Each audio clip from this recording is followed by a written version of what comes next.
नमस्कार, PTC news देख रहे सभी दर्शकों का स्वागत। मैं हूं आपके साथ अतुल वर्मा, लेकर हाजिर हूं प्रदेश की तमाम खबरों का हाल। बुलेटिन की शुरुआत करेंगे, लेकिन सबसे पहले एक नजर हेडलाइंस पर। डेरा प्रमुख राम रहीम को एक बार फिर मिली पैरोल। बागपत आश्रम की बजाय सिरसा डेरा पहुंचे राम रहीम, वीडियो आया सामने। सिरसा में पीएनबी बैंक में चोरी की कोशिश, सुरंग बनाकर स्ट्रांग रूम में दाखिल हुए चोर, सीसीटीवी में कैद हुई पूरी घटना। स्वतंत्रता सेनानी सरदार बाज सिंह का 104 साल की उम्र में हुआ निधन, पूरे राजकीय सम्मान के साथ दी गई अंतिम विदाई। करनाल के जूंडला गांव के 21 साल के युवक की कनाडा में दर्दनाक सड़क हादसे में मौत, पीड़ित परिवार ने शव भारत लाने को लेकर सरकार से लगाई गुहार। और बहादुरगढ़ में उद्योगपतियों के बीच पहुंचे मंत्री राव नरबीर, कहा उद्योग के मामले में हरियाणा को नंबर 1 बनाने के लिए सरकार कर रही प्रयास।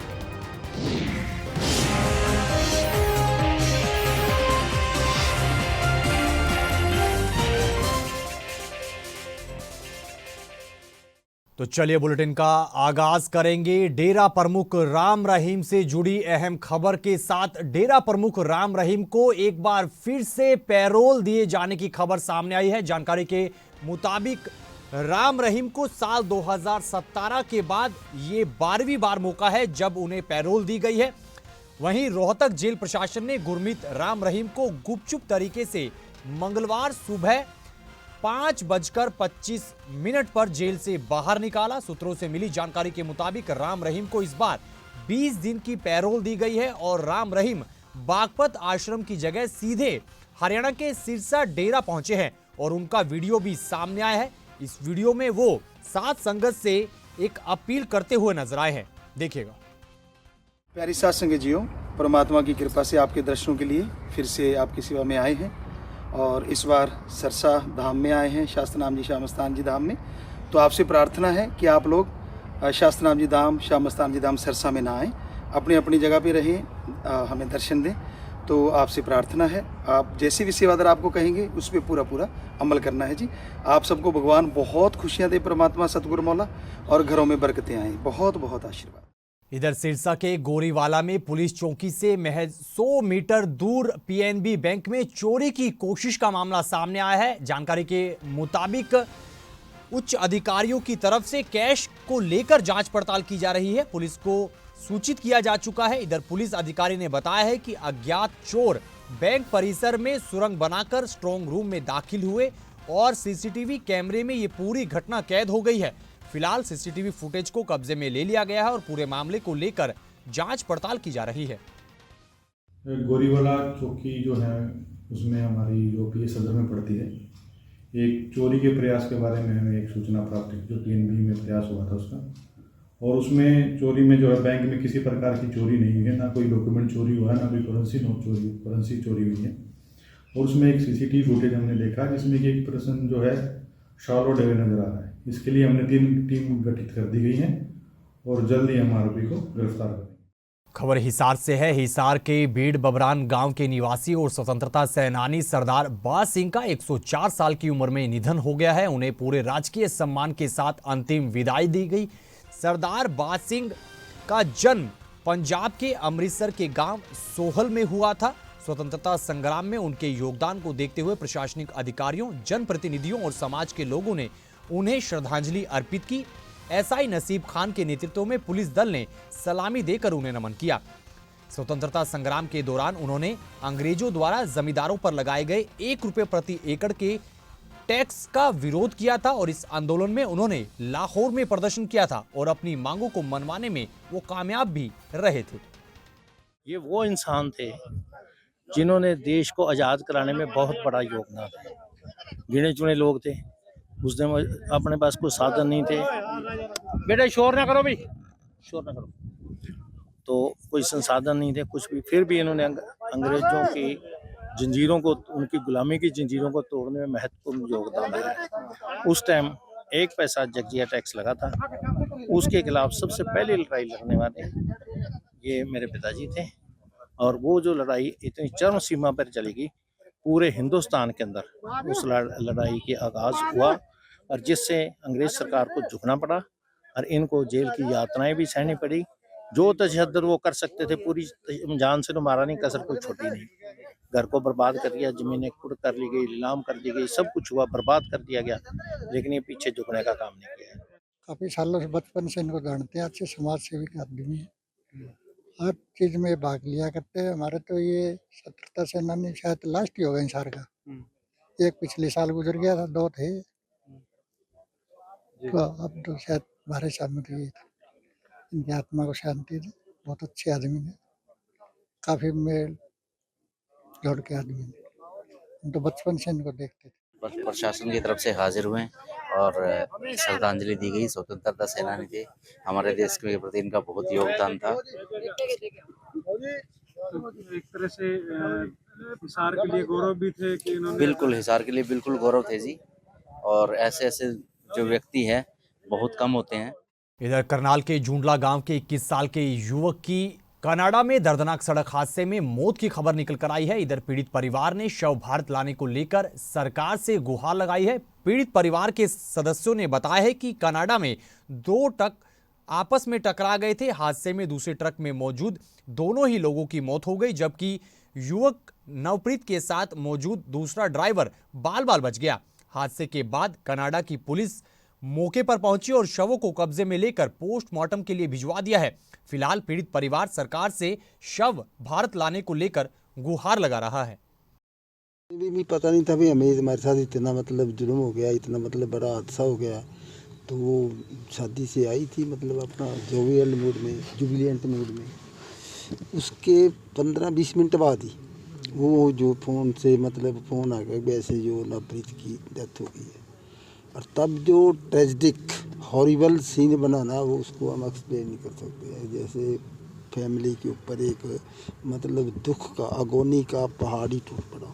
मतलब कब गया था और परिवार के लोग क्या कहते हैं? वो कोई आज से कोई 15 महीने पहले गया था।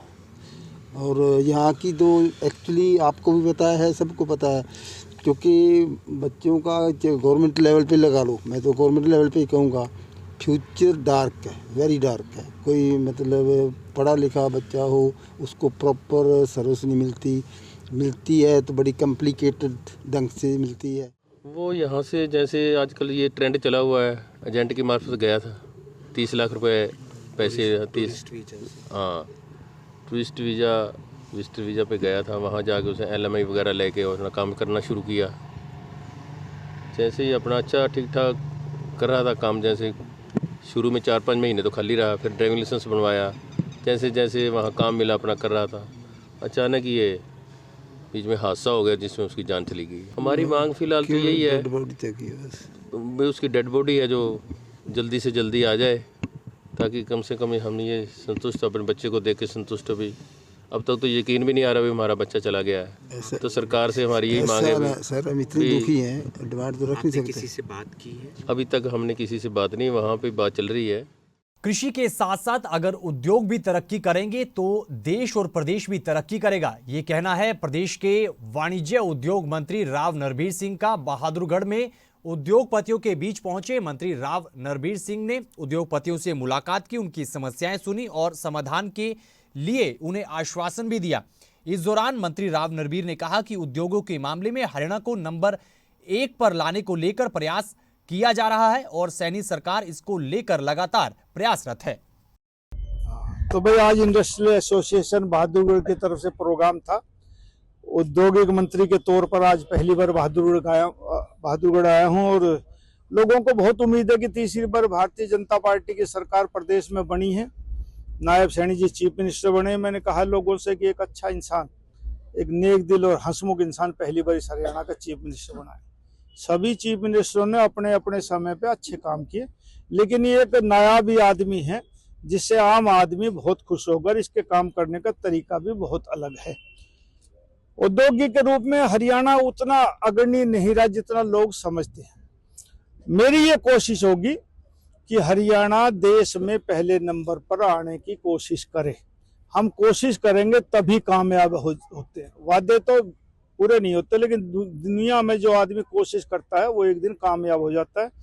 सभी, क्योंकि एक जमाना था जब लोग कृषि प्रधान देश कहा करते कि कृषि बढ़ेगी तो देश तरक्की करेगा। आज मैं मानता हूँ कृषि के साथ साथ यदि उद्योग बढ़ेंगे तो देश तरक्की करेगा। दुनिया में जितने मुल्क हैं, आज अमेरिका है सबसे बड़ा ताकतवर हम देश मानते हैं। अगली खबर का जिक्र करेंगे। प्रयागराज में चल रहे महाकुंभ में IITN बाबा के नाम से मशहूर हुए अभय सिंह के समर्थन में अब झज्जर की धनखड़ खाप आ गई है। धनखड़ खाप के प्रधान ने अभय सिंह का समर्थन किया है और उनके अध्यात्म में जाने को लेकर प्रतिक्रिया दी है। उन्होंने कहा कि अब तक उनके सामने जो भी वीडियो आए उन सभी को उन्होंने बड़े ही बारीकी से देखा और समझा। इस दौरान उन्होंने महाकुंभ को लेकर जाट समुदाय और खापों के नजरिए को लेकर भी प्रतिक्रिया दी है। नहीं, हर बात का भी नहीं कह सकते। मतलब वो जो इस संसार के लिए, इस देश के लिए, इस ब्रह्मांड के लिए मतलब जो कुछ देना चाहिए ना, एक साधव ने, एक वैरागी ने, वो देने लग रहा है। और ये एक साइंटिफिकली जो है इसको, सनातन को या धर्म को इसके साथ जोड़ना साइंस के साथ, और उसके मतलब फिर आगे जो आज के युवाओं को बताना, वो बहुत जबरदस्त चीज़ है इसकी, जो पसंद आई है। जो ये जिस एनर्जी के बारे में, ये जिस शून्य के बारे में जो ये बात कर रहे हैं, जिस सत्य के बारे में बात कर रहा है, तो ये तो अभी समझो ट्रायल पे है, सीखने लग रहा है अपने उसको। पर हमें कुछ मतलब इसमें ये नजर सा आया जिस टाइम ये अपने वक्तव्य देता है, तो जब कोई पॉलिटिकल की बात आती है ना, तो उसमें थोड़ा डिफरेंस आ जाता है। फिर हमें, क्योंकि एक ये कम्पिटिटिव जो ये माहौल है, ये कंपटीशन का माहौल बन चुका है आचार्यों के लिए। इनके जो जोगी हैं, योगी हैं, या ये अपने समझो ये शंकराचार्य हैं, महामंडलेश्वर से, मतलब आपस में ये एक इस कुंभ के, इसके मेले के लिए, इस स्नान के लिए, इस ओकेजन पे ये एक ऐसा छा गया है कि संसार में हर युवा की, हर तकरीबन प्रबुद्ध जन की नजर जो है ना, वो इसी की तरफ है।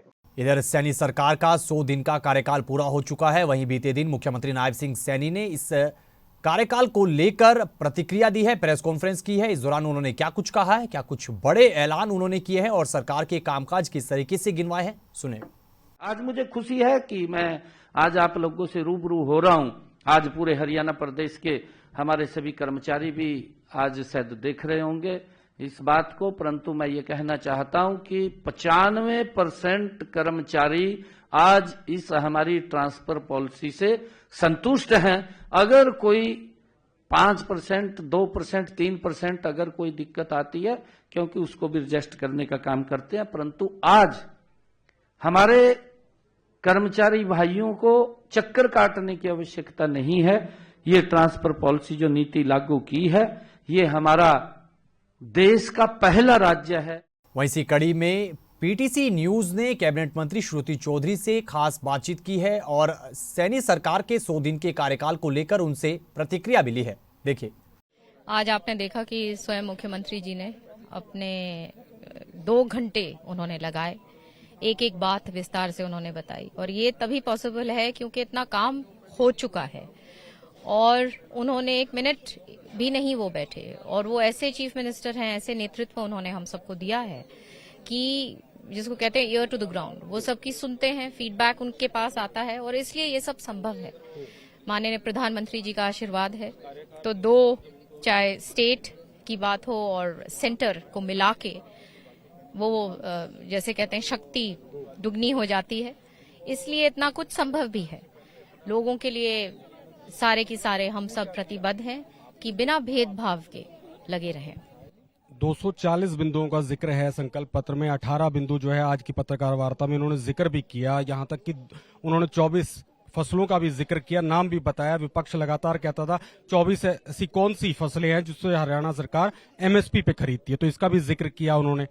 बिल्कुल, ये हल्केपन से इतने बड़े लीडर जो चीफ मिनिस्टर रह चुके हैं, हुड्डा साहब ने ये बात खुद कही थी, तो आज जवाब उनको दे दिया है कि जब उनको ये भी नहीं मालूम, जिस प्रदेश का उन्होंने नेतृत्व किया है, कि फसलों का नाम नहीं मालूम और वो चुटकियां भर रहे थे, आज उन्हीं को करारा जवाब चीफ मिनिस्टर साहब ने दे दिया है। अगली खबर का जिक्र करेंगे। फरीदाबाद में शुरू होने वाले अंतर्राष्ट्रीय सूरजकुंड क्राफ्ट मेले को लेकर फरीदाबाद से हमारे PTC संवाददाता सुधीर शर्मा ने तमाम तैयारियों को लेकर जायजा लिया है। इस दौरान उन्होंने पर्यटन मंत्री राव नरबीर सिंह के साथ खास बातचीत भी की है। उन्होंने क्या कुछ कहा है, देखिएगा।